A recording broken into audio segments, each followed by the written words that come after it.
ఇక్కడ మీరు చూడాల్సిన విషయం ఏంటంటే రవి శని, రవి రాహు, శని రాహు, మళ్ళీ శుక్ర బుధులు, మళ్ళీ రవి బుధుల కలయిక మంచిది, రవి శుక్రులకు మంచిది కాదు.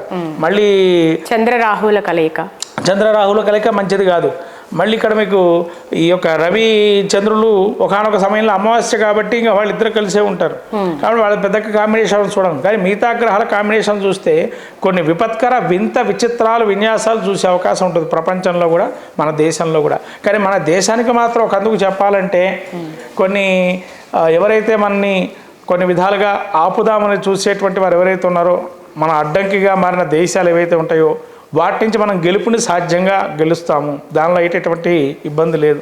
ఎందుకంటే ఇక్కడ చూడాల్సిన విషయం ఏంటంటే ముఖ్యంగా మీరు పూర్తిగా అక్కడ పంచగ్రహ కూటమి ఏర్పడే అవకాశం కూడా ఉందని చెప్పాను. అంటే ముఖ్యంగా ఏంటంటే ఈ యొక్క రాహు కూడా తర్వాత కాలంలో మనకు ద్వితీయ స్థానానికి సంచారం చేస్తున్నాడు తర్వాత సమయంలో ఒక 2 నెలల తర్వాత. అది మనకు ప్లస్ పాయింట్ యాక్చువల్గా. ఎందుకంటే ఆర్థికంగా ఒక దేశాన్ని మనం ఆదుకొని మనకు కావాల్సిన తీసుకునే అవకాశం ఎక్కువగా ఉంటుంది. అది బద్ధశత్రువైన దేశం కావచ్చు, అది శత్రువైన దేశం మనకి, దాని ద్వారా మనకు కొన్ని లాభాలు వచ్చే అవకాశం ఉంటుంది. ఎందుకంటే వాళ్ళకు కూడా అది ఒక విపత్కర పరిస్థితి ఏర్పడుతుంది అక్కడ, తద్వారా మనకు వచ్చే కొన్ని లాభాలు కూడా ఉన్నాయి. కాబట్టి వాళ్ళకు కూడా కొన్ని లాభాలు ఉన్నాయి మన ద్వారా. అలా అని లాభధరం లేకుండా ఇది ఎక్కడో వ్యాపారం జరగదు, లేదా ఆ యొక్క ఒప్పందాలు జరగవు. కాబట్టి అక్కడ కొంత లాభసాటిగా మనకు కొంత లాభం చేకూరే అవకాశం ఉంది. అది మనం గ్రహించాల్సిన విషయం. అంటే భారతదేశానికి షష్టగ్రహ కూటమి చాలా మంచిది. ఈ యొక్క కూటమి ద్వారా మనం ఆర్థికంగా బలోపేతం అవుతాము. మనకు ఇప్పటివరకు చూసినటువంటి మాంద్యాలు మనకు మార్కెట్లో ఉండేటువంటి మాంద్యాలు ఏవైతే ఉన్నాయో, అంటే ఒక్కసారి శాతం పడిపోవటాలు ఇవన్నీ కూడా మళ్ళీ మనం చూడము. ఇక త్వర మెల్లిమెల్లిగా దీని యొక్క పై పుంతలు తొక్కే అవకాశం ఉంటుంది ఇప్పుడు తగ్గినా కూడా. కాబట్టి రాబోయే కాలంలో అత్యద్భుత కాలంగా భారతదేశానికి షష్టగ్రహ కూటమి ఏర్పడి ఉన్నది. దీనివల్ల ఇబ్బందులు అనేది ఆందోళన పడాల్సిన అవసరం లేదు భారతదేశానికి మాత్రం. మిగతా దేశాలు ఏమైనా విపత్కర పరిస్థితులు ఉంటాయో భారతదేశంలో మాత్రం ఎక్కడా కూడా ఇబ్బందులు లేవు. ఎందుకంటే తృతీయ స్థానంలో అన్ని రకాల ఈ పాపులందరూ తృతీయ స్థానంలో ఉండడం అనేది మంచిది కాబట్టి దానికి ఇబ్బందులు ఎటువంటివి లేవు. భారతదేశానికి అయితే గోచారంగా చెప్పాలంటే తృతీయ స్థానంలో ఇన్ని గ్రహ సంచారాలు కలవటం వల్ల కొన్ని ఉన్నతి పెరగటమే ఎక్కువగా ఉంటుంది, మనకు లాభసాటిగా మారే అవకాశం ఉంటుంది ఈ యొక్క షష్టగ్రహ కూటమి అనేది. కాబట్టి ఈ యొక్క గ్రహ కలయికలు కూడా మన ఎటువంటి ఇబ్బంది పెట్టదు. కానీ కొన్ని విషయాలు ఏంటంటే మనం చెక్ చేసుకోవాల విషయాలు ఇక్కడ. ఇప్పుడు మీరు చెప్పినట్టు రవి శనుల కలయిక, ఇట్లాంటి చంద్రరాహుల కలయిక, రవి రాహుల కలయిక, వీటి వల్ల కొంత పర్సనల్గా కొంత జాగ్రత్తలు తీసుకోవాలంటారు మీరు. అంటే తండ్రి కొడుకుల మధ్య విభేదాలు ఇక్కడ మనకు ఇక పర్సనల్గా మనం చూసుకున్నట్లయితే ఈ దేశానికి చూస్తేనే బాగుంది. పర్సనల్గా చూసుకున్నట్లయితే ఒక్కొక్కరికి ఒక్కొక్క రాశిగతమై ఉంటుంది. అయితే ఇక్కడ హ్యుమానిటీ వాల్యూస్ తగ్గిపోతాయని ఆల్రెడీ చెప్పాను మీకు ఇదివరకు కూడా ఇందాక వీడియోలోనే. ఎందుకంటే హ్యుమానిటీ వాల్యూస్ తగ్గడానికి కారణం ఏంటంటే క్రూరగ్రహాలు కలుస్తున్నాయి ఇక్కడ. అతి క్రూరగ్రహాలు ఏమంటే శని అంటే రాహు క్రూరగ్రహాలు. రాహు ఏంటంటే విపరీతమైనటువంటి మనిషిని ఇబ్బందికరమైన పరిస్థితులు తీసుకురావటం, అంటే ఒక ఎమర్జెన్సీ టైప్లో తీసుకొస్తాయి ఆ యొక్క పరిస్థితుల్ని.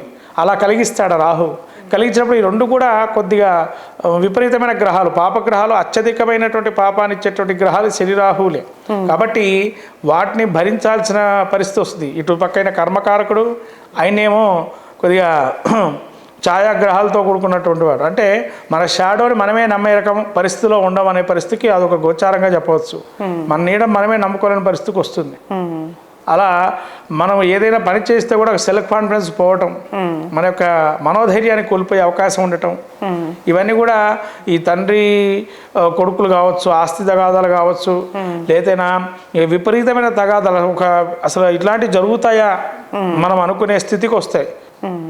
ఒక ఆస్తి కోసమనో లేదా చిన్న దానికి చంపటాలు, వాటితో పోట్లాటలు పెట్టుకోవటాలు అకారణంగా, అంటే చిన్న వాటికే పెద్ద గొడవలు జరిగిపోవటం, ఇవన్నీ కూడా షష్టగ్రహ కూటమిలో అంతర్భాగంగా జరిగే అవకాశాలు ఉన్నాయి. ఇవన్నీ సూచనలు, అంటే ఏంటంటే రాబోయే కాలంలో సూచికలు ఇవన్నీ కూడా. అయితే చంద్రరాహుల కలయిక కూడా గ్రహణయోగంగా చెప్తారు. చంద్రుడిని మాతృకారకుడిగా తీసుకుంటుంటారు. ఈ రకంగా చూస్తే చంద్రరాహుల కలయిక ఎట్లాంటి ఇంపాక్ట్స్ చూపించే అవకాశం ఉందంటారు? ఆల్రెడీ చంద్రరాహుల కలయిక అంటే మనం చూసుకున్నట్టయితే ఇక్కడ ఒకనొక దరిద్ర యోగాన్ని సూచిస్తుంది. మీరు కొన్ని గ్రంథాల్లో రాశారు, రాహు చంద్రుల కలయిక దరిద్ర యోగాన్ని సూచిస్తుంది. ఇంకోటి ఏంటంటే ఈ రాహు చంద్రుడు ఏంటంటే ఇక్కడ రాహు ఏమో ఛాయాగ్రహం, చంద్రుడేమో అసలు చాలా ఫాస్ట్గా తిరిగేటువంటి ప్లానెట్ చంద్రుడు. ఎక్కడ ఎవరికి కూడా అందులో గ్రహణాలు రావడానికి ఒకనొక కారణం ఈ చంద్రుడు కూడా. ఎందుకంటే చంద్రుడు చెప్పబట్టే రవితోని ఈ గ్రహణాలు పట్టుకొని వాడిని పీడిస్తూ రాహుకేతువులు చెప్పినందుకు గాను. అలా మనం చరిత్రలోకి వెళ్తే కనుక, పురాణాల్లోకి వెళ్తే ఆ విధానాలు కూడా ఉన్నాయి. కాబట్టి ఈ రాహు చంద్రుడు కలవటం అనేది ఛాయాగ్రహము. అందులో ఒక మొండి రకమైన వైఖరి ఉండడం, మత కొల్లాలు, సామరస్యాలు, ఇవన్నీ ఒక ఈక్వాలిటీ అనేది తీసేయటము, యూనిటీగా ఉంచకపోవటము, ఇవన్నీ రాహు యొక్క పరిస్థితి. ఇవన్నీ కూడా ఈ చంద్రుడు ఏంటంటే యూనిటీని ఇచ్చేటువంటి వాడు, అంటే అందరితో కలివడిగా ఉండేటువంటి వాడు. రాహు అట్లా కాదు, వ్యతిరేకించేటువంటి వాడు, నేనే సుప్రీం అని చెప్పుకునేటువంటి వాడు ఇక్కడ రాహు. అందుకనే ఇప్పుడు మీకు కొన్ని మతాల కారకుడు రాహు ఉంటాడు. ఆయన ఏంటంటే నా మతమే గొప్పదని చెప్పుకునేటువంటి వాడు. ఇంకా యాక్చువల్గా ఒక విషయం చెప్పాలంటే మీకు రాహువే ప్రధానంగా సన్యాసి యోగాన్ని ఇచ్చేటువంటి వాడు కూడా. ఒక సన్యాసి సందేశించాలి అంటే కూడా రాహువే. ఒక అబ్రాడ్కి దేశాధ్యక్షుడు కావాలన్నా, అమెరికా లాంటి దేశాలకి దేశాధ్యక్షుడు రావాలన్నా కూడా రాహు యొక్కే. విదేశాలకు మనం వెళ్ళాలన్నా రాహువే. అంటే ఇలాంటి అవయోగాల్ని యోగంగా మార్చేటువంటి గ్రహం రాహు. అట్లా కాదు, చంద్రుడు సహజ సిద్ధంగా తన యోగాన్ని ఇచ్చేటువంటి మంచి శుభగ్రహంగా కొన్ని ఉన్నాయి. అదే మన పూర్ణచంద్రుడుగా చెప్తాము, క్షీరచంద్రుడుగా చెప్తాము, మధ్యమ చంద్రుడుగా చెప్తాము. అట్లా చంద్రుడు 10 రోజులు విభజన జరిగినటువంటి గ్రహం కాబట్టి పూర్తిగా మనకు భిన్నంగా ఉంటాడు. అందులో ఇంకోటి విషయం చెప్పంటే ఇది అమావాస్యలో జరిగింది. క్షీణచంద్రుడు తను కూడా ఒక పాపితో సమానమే. అవును, క్షీణచంద్రుడిని పాపిగా తీసుకుంటారు. అందులో క్షీణచంద్రుడితో పాటుగా షష్టగ్రహ కూటమి ఏర్పడటం ముఖ్యంగా ఏంటంటే క్షీణచంద్రుడు పాపే. అందుకని మీకు 3లో చెప్పాను, పాపే అంటే రాహు సహజంగా పాపే, శని సహజంగా పాపే. చంద్రుడు అప్పటికప్పుడు తాత్కాలికంగా పాప అయ్యాడు, అంటే పాపగ్రహమే. శుక్రుడు ఉచ్చలో ఉన్నాడు, ఉచ్చలో ఉన్నా కూడా గురువుకి అది శత్రుక్షేత్రం శుక్రుడికి. మరి అది కూడా పాపతో సమానమే. ఆ క్షేత్రంలో ఉండడం కూడా బీజంలో ఆయనకి అంత ఉన్నత అయితే లేదు కదా శుక్రుడు కూడా. కానీ ఉత్తరాభాద్ర నక్షత్రంలో ఉంటే కూడా మంచి, రేవతి ఉత్తరాభాద్ర నక్షత్రం ఆయనకు మంచివి, ఉత్పూర్వభద్ర పనికిరాదు. కాబట్టి మ్యాక్సిమం కూడా ఉత్తరాభాద్రలో ఉండే అవకాశం ఉంది కాబట్టి ఎక్కువ శుక్రుడికి. కాబట్టి ఆయనకి కొద్దిగా మనం ఒక 100%లో 30 నుంచి 40% మంచి మార్కులు ఇవ్వచ్చు అక్కడ. ఎందుకంటే ఆయన రిజల్ట్ కొంతవరకు మంచి రిజల్ట్ ఇచ్చే అవకాశం ఉంటుంది. మిగతా 50% కానీ 60% ఇవ్వకపోయినా కానీ 30-40% ఇచ్చే అవకాశాలు ఉంది. బుధుడికి పూర్ణంగా నీచ, అంటే శత్రుక్షేత్రం కూడా అది. కాబట్టి ఆయన అంత రిజల్ట్ ఇచ్చే అవకాశం లేదు. 100కి కనీసంగా 20% ఇస్తే గొప్ప. అందులో వక్రంలో ఉన్నాడు కాబట్టి ఆ 20% ఇస్తారు. అంటే పూర్తిగా ఇక్కడ శుక్రుడు బుధుడు పూర్ణ యోగాన్ని ఇవ్వాల్సిన గ్రహాలు కూడా వక్రై ఉండటం వల్ల అవయోగాన్ని ఇస్తున్నాయి. కాబట్టి ఇక్కడ మీరు చూడాల్సింది సహజంగా అందరూ పాపులు గెలిచినట్టే. ఇంకో దగ్గర సహజంగా అందరూ పాపులు గెలిచినట్టే. ఒక్కించితే ఏంటంటే వాళ్ళకి వక్రగమనంలో ఉండడం వల్ల వాళ్ళు కూడా పాపులు అయ్యారు. లేదా వాళ్ళకి శుభ ఫలితాలు ఇచ్చే అవకాశం ఎక్కువగా ఉండేది. ఇంతమంది పాపుల మధ్య వాళ్ళు పుణ్యాన్ని ఇచ్చే పరిస్థితి ఇద్దరు ఉండేది. కాబట్టి ఇక్కడ వాళ్ళు కూడా సహజంగా తృతీయంలో అది ఆ క్షేత్రం కూడా వాళ్ళకి శత్రుక్షేత్రం కాబట్టి తృతీయంలో పాపక్షేత్రం అని మనం ఏదైతే ఉన్నామో ఆ పాపగ్రహాలు కనుక అందులో దుస్థానం మనకు ద్వాదశ రాశుల్లో 12వ స్థానం. అది మళ్ళీ అక్కడి నుంచి చూస్తే న్యాచురల్గా 12వ స్థానం దుస్థానం, అంటే 6, 8, 12 దుస్థానాలు కూడా లెక్క. అంటే పాప దుస్థానంలో ఉంటే ఇంకా విపరీతమైనటువంటి లాస్ని ఇస్తాయి కానీ లాభాన్ని ఇవ్వవు. కానీ ఇక్కడ మనం చూడాల్సిన విషయం ఏంటంటే పర్సనల్ జాతకాన్ని సపరేట్గా తీసుకోవాలా, అట్లానే దేశ గోచారం సపరేట్గా తీయాలి.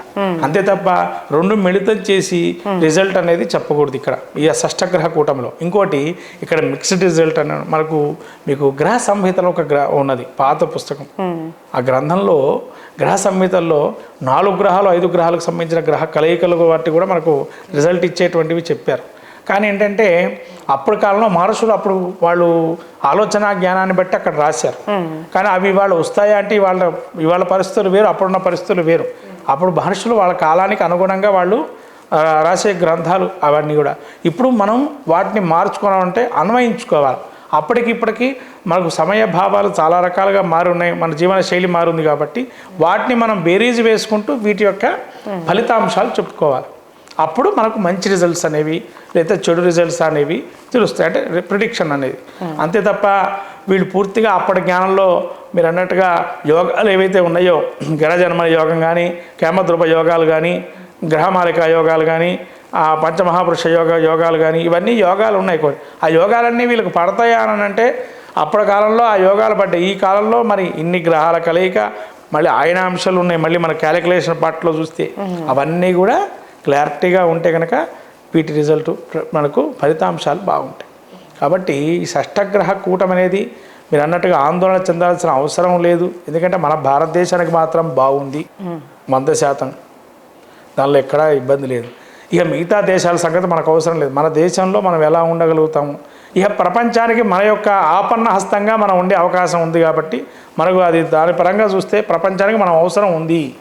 ప్రత్యేకంగా ఇక్కడ మన దేశం యొక్క ఆర్థికంగా కావచ్చు, క్రీడారంగం కావచ్చు, మనకు కావాల్సినటువంటి గనులు కానీ అనేకమైనటువంటి వ్యాపార ఒప్పందాలు కానీ మనకు లాభసాటిగా ఉంది అని.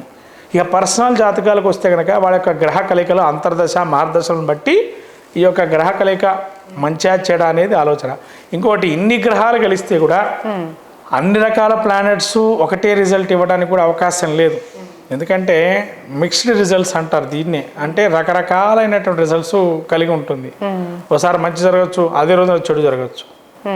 ఓ రోజు మంచి మరునాడు జరగచ్చు, ఆ తర్వాత ఇంకో 2 రోజులకు మంచి చెడు జరిగే అవకాశం ఉంటుంది. కాబట్టి ఇది బేరీజ్ వేయటం ఏదైతే ఉందో ఈ షష్టగ్రహ కూటం అనేది మన యొక్క పర్సనల్ జాతకాలకు మాత్రం సపరేట్గా తీసుకోవాలి. అయితే ఇప్పుడు మీరు అన్నారు కదా ద్వాదశ రాశులకి సంబంధించి అనే దానికి, అలా మనం చెప్పుకుంటా వెళ్తే వాటికి సంబంధించిన రిజల్ట్ మనం చెప్పుకోవచ్చు.